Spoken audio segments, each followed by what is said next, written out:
Selamat datang di channel Muhaimin M, tutorial pidato bahasa Jawa. Pada kesempatan kali ini saya akan memberikan satu contoh jawaban lamaran menggunakan bahasa Jawa.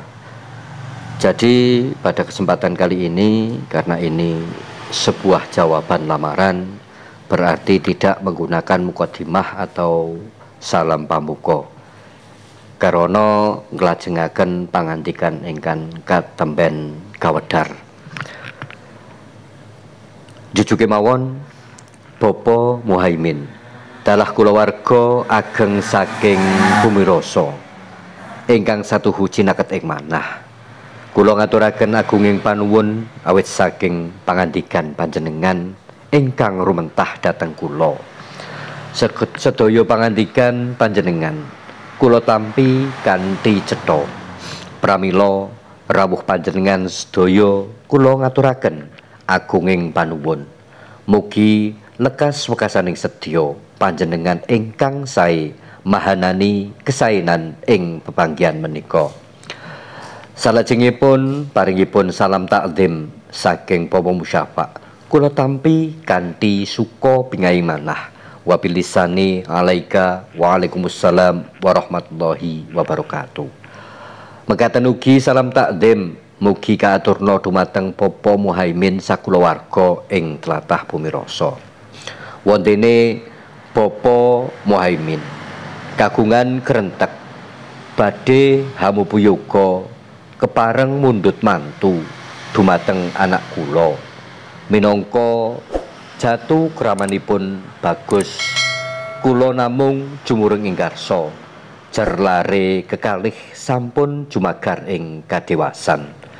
Hananging langkung pratitis genduk badhe kula tanting rumiyin. Nah, setelah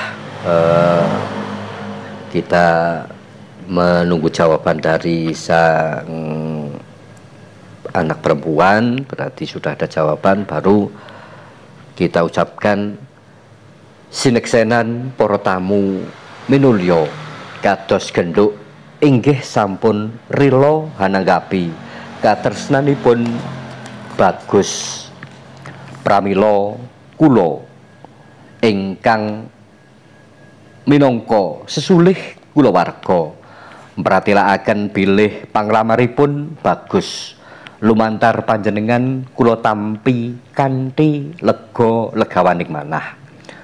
Daya pangaribawa Gusti ingkang Maha Agung saged hangijabahi sedya tama nyawijakaken balung apisah. Lumantar jejodohan lare kekalih saged kacunggah ingkang kaangkah. Pinaringana lestari pinestining jodoh kang sejati. Wontene bab kaleksananing gati prayogi dipun rembak ing kalodhangan sanes.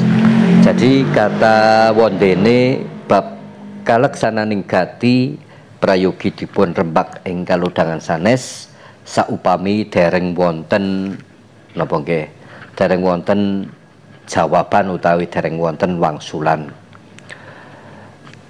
Nanging anggen sampun angsal wangsulan wonten ing kalodhangan menika, lajeng boten mawi ukara ingkang katemben kula aturaken.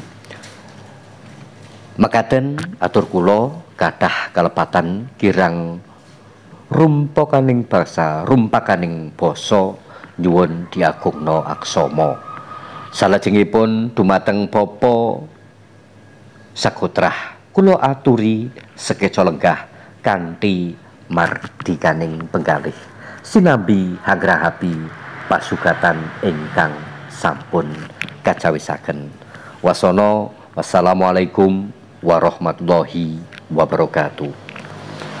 Demikian salah satu contoh jawaban lamaran, cara menjawab lamaran pada acara lamaran yang tentunya di situ ada menunggu jawaban. Kalau sudah menunggu jawaban berarti tinggal rembuk atau musyawarah tentang pelaksanaan pernikahannya. Demikian, banyak kekurangan, mohon maaf. Saya akhiri, Assalamualaikum warahmatullahi wabarakatuh. Jangan lupa like, komen, dan